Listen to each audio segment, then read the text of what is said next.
In this video, we're gonna put some tough plants in a tough place. We have this area along the road that the sun comes up over the house in front of ours in the morning, and this spot just absolutely cooks. You got the asphalt out here, typical of what lots of people have. You know, if you have what we sometimes call the hell strip. We use this fence, this low fence back here, just to create a space where we can kind of garden both sides of it and have a backdrop to some things. And so we just have what we think is an interesting mix of plants out here, but it is evolving. You know, we find out that something doesn't grow as well, or it gets really too tall for it, or whatever. We had a beautyberry on the back of the fence back there that just got so wide. We moved it over to the native garden over there, and we've put in something that's just more tall and narrow, that Cestrum parquet on the back of it. So it'll come up and be tall behind the fence, but it'll be super narrow without coming to this side necessarily.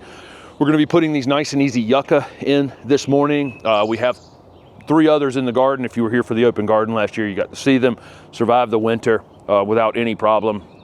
And we will amend the soil somewhat to make sure there's good drainage for them. But other than that, they're fine. I've got a few, they're actually gonna slide over this way just a bit. I've got a few things I gotta get out of the ground for this spot. And then we're just gonna work our way down the line here, adding a few tough things to the garden. One of the things that I wanna do is, if you're coming to the open garden, which is June 20th and 21st, and the tickets are over on the website, there are some plants that we have, we'll have some plants from the Southern Living Plant Collection and Encore Azaleas and a few other giveaways, but we're also going to have some plants here from the garden that we have root divided or dug up from seedlings and that kind of thing in the garden. And this is that white beautyberry that we're going to pop out of the ground here, and we're going to grow out for a month and a half before the open garden event. And so these will be part of the giveaways, will be things from our garden here.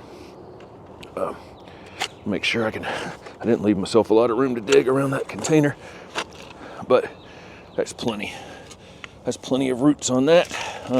So if you're coming to the event, there's going to be lots of things.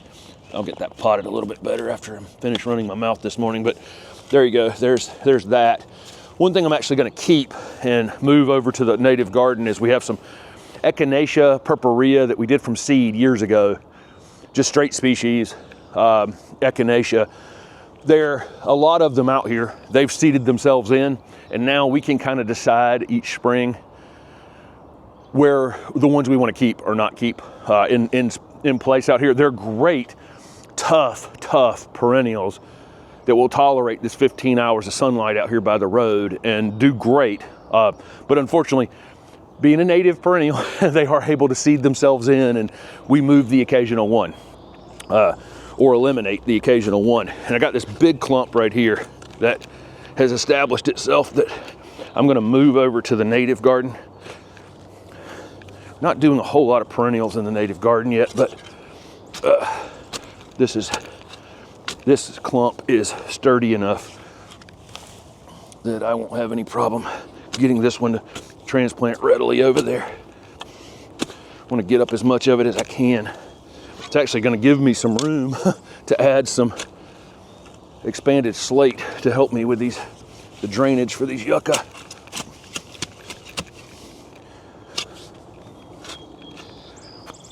Just like that. Look at that clump of Echinacea. I don't think that won't even miss a beat this summer. A few things about planting these nice and easy yucca. You saw they're in the Sunset Plant Collection containers. They're also part of the Southern Living Plant Collection. And we have heavy clay soils, and you can see that in that little close-up planting those 3. It's not as up, it was right up toward the surface, and we've amended this so much over time that we have this nice topsoil layer now. We have this nice humus layer and then a topsoil layer, and then the clay. You know, these 3-gallon plants like this are definitely down there in that clay, and they would prefer not to be. The other thing that happens, keep in mind, if you're gardening up against a hard surface, even though I'm telling you this is a really tough full sun space, and during dry conditions, this is a pretty little brutal spot. But during abnormally wet times, the water actually sheds in the front garden toward the street. And anytime you have a curb or a hard surface like that, water builds up behind it. And so you will, during wet times, it's going to be wetter than it should be here. And during dry times, it's going to be drier and tougher than it should be here. So I'm making sure that I'm prepared for both. I got tough plants for the sun, sunny, hot conditions. And then I also am amending the soil for these things that really don't like to be wet in the wintertime or have their feet wet in the wintertime, like the agaves and the yuccas that are planted, and the sedum that are planted along here. I'm amending it with the expanded slate material. So, you can get this in. The one that we have in the state of North Carolina, typically on the shelf, is called permatil. And it comes in a bag on the shelf. You probably in your area in the country have some other expanded slate material that you can use. And basically, it's just rock that's put into an oven, and then it's just kind of popped like popcorn, basically. And it creates permanent air structure. It creates structure in the soil that as a place in the soil where there's definitely going to be air for these roots permanently. And so that's why we use it. And again, I'm only using it this is the only spot in the entire garden that we've used permatil for. And I used it, well, we planted some Daphne a few years ago, and I did use permatil for that as well. So there are a couple of plants and then a couple of conditions that I would recommend it if it's going to stay wet in the wintertime and you've got herbaceous perennials that go to sleep. Even like that echinacea right there that goes to sleep in the wintertime, it's not going to want to sit in water during the winter. So it's good to raise those things up or create some sort of drainage. There's a small agave there, a larger agave here. One of the things we're also trying to do, in the design, in my consultations, which are also available over on the website, that I like to talk about, and is different textures and colors and basic plant shapes. These things, they're kind of the things that combined to make each thing in the garden interesting into itself. If we go and pick all, like this boxwood, it'd be super easy for me to go and put 7 other things on the cart that have the exact same shaped leaf, basically, right? Because a lot of leafy evergreens, if you look at them, they all have a similar leaf to that, right? The low growing, mounding, things like that. What we like to do is when we have something like this, is to have something that contrasts in foliage, something that contrasts in shape. So you have the foliage color on this. You also have the shape of it is very vertical, and it creates a different texture, different color, and again, different shapes. So we have a flat ground cover here, and an upright, narrow conifer that ultimately is growing here. It's a backdrop with a vine behind it, and then a very vertical element here. And we'll plug in a couple of annuals out here during the growing season just to kind of keep the ground, just to fill it in while these plants are maturing out here. But that's basically what we're looking for, is trying to, if you've got something that's got one kind of shape, one kind of foliage color, one kind of thing, is to put something near it that offsets that. This is actually a new Loropetalum that's coming from the Southern Living Plant Collection. Not going to talk about it yet. I don't even know that it has its final name yet, but I've seen this one for a while. When I saw it the first time originally in a container, it was in a bigger container. It was just absolutely perfect dwarf Loropetalum. So I've got one now, and I think it'll be next year when this one is actually out on the market and available. But it's kind of the perfect entry plant. We didn't have a Loropetalum in the front garden. I ended up talking about Loropetalum so much. While I was digging that out, I was digging up maple roots. And so I was thinking maybe I should change the channel to digging up old maple roots with Jim Putnam, or Loropetalum with Jim Putnam. What do you think the name should be? But again, this is another purple foliage dwarf Loropetalum with really vivid pink flowers on it that stays incredibly small. I look forward to talking about it in the future, and I look forward to evaluating it. And if you come to the open garden, you'll get to see how much it's filled in at that point. In the entryway here, this is another spot that, it's heavy clay-based soil. Water backs up against the back of this, back against the back of this curb, and where these sedum perform incredibly well in really tough conditions all over the garden. And we have a lot of sedum. If you're following the channel, as they really put on some new growth during the season. We've got one under the pine just to the right over there that's just really waking up and looking great. We'll keep that from growing up the the pine in time. And then, so those sedums really do a good job of keeping the roots cool on other things also, which can be helpful. This one is blue spruce sedum. We've had this one before, and we planted some annuals next to it and let the annuals lay on it all season, and it was pretty much a goner from that. So these will have their own nice sunny space out here with good drainage from that expanded slate. The other thing people will use that expanded slate for is for vole related issues. Apparently the voles have a much harder time digging through it. I've never attempted to use it for that purpose in any way, shape, or form, but lots of other people do. So you may look into that as well. And then I put in this euphorbia called Miner's Merlot, which is the perfect name for it. It has that really nice purple foliage on it. It had more flowers on it. We brought this one actually back from California. It's in the Sunset Plant Collection, but it's also in the Southern Living Plant Collection. It's supposed to be hardy in zone 6 to 10, but again, winter wet, will be an issue with some euphorbia. So it's mounded up there, and it's got some of that expanded slate with it. Where I say you want contrast in, this is a ground cover, and then this is a flowering perennial, and then we'll have a couple flowering annuals out here, and things are different shape, different foliage color, like the Sibylla over here. We do have the occasional spot in the garden where here's a purple thing, here's a purple thing coming up, and here's a purple thing coming, that we just put in there.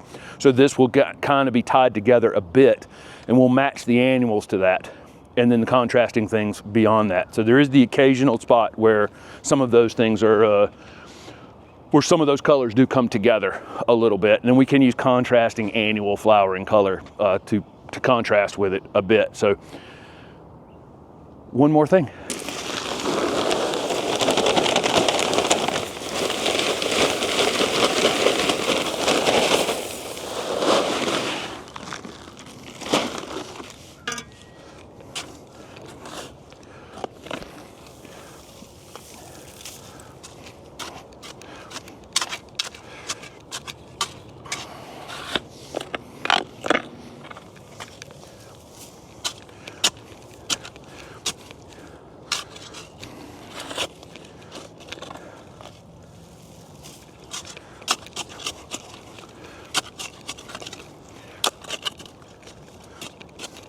Just this few minor changes out here this morning, I think, have been a big improvement overall to this front garden space. We have a couple of holes out here, and we will cautiously put in a couple of annuals here and there so that they don't hurt the plants that are going to stay here permanently.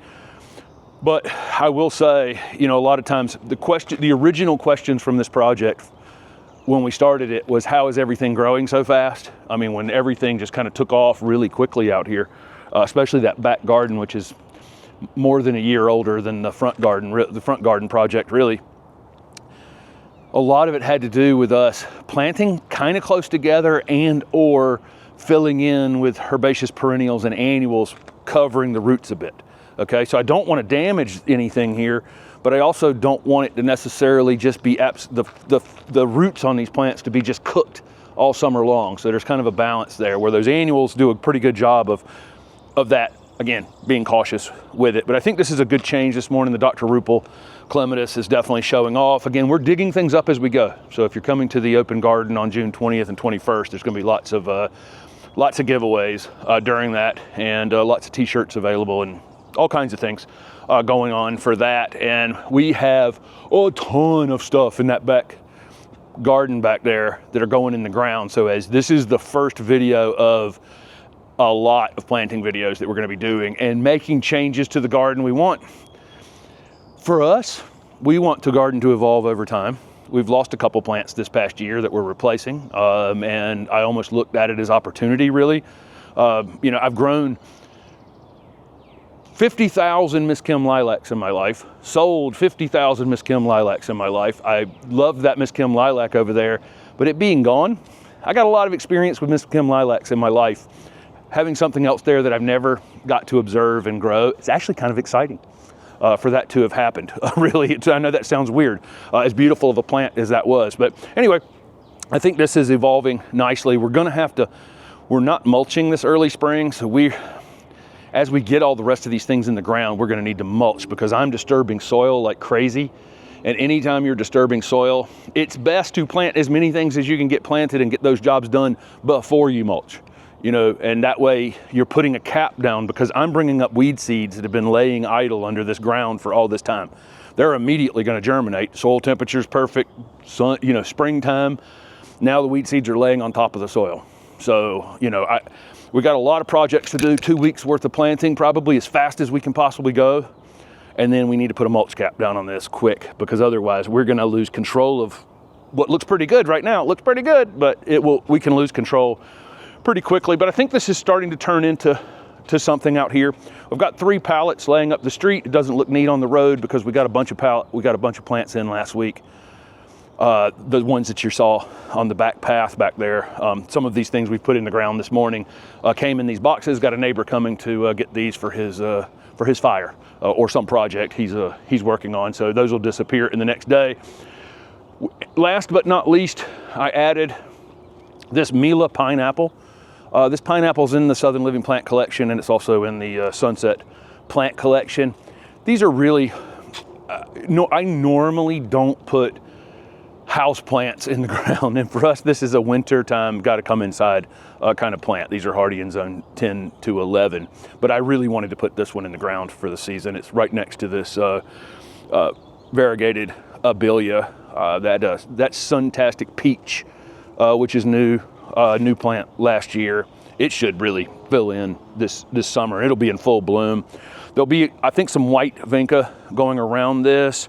Obviously this one has a pineapple. This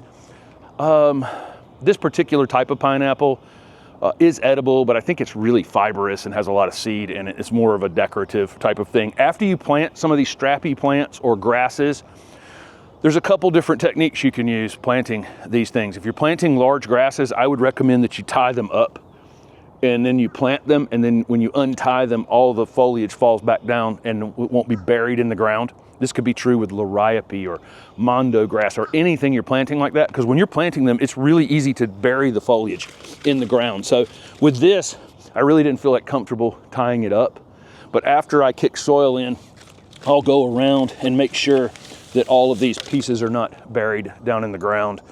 And I think this will be a nice addition to the garden. It's gonna have to come up. Pineapples definitely don't like clay. And I just planted it in a clay-based soil, but I've mounded it up and I've put the permatil in it. So it'll be absolutely fine.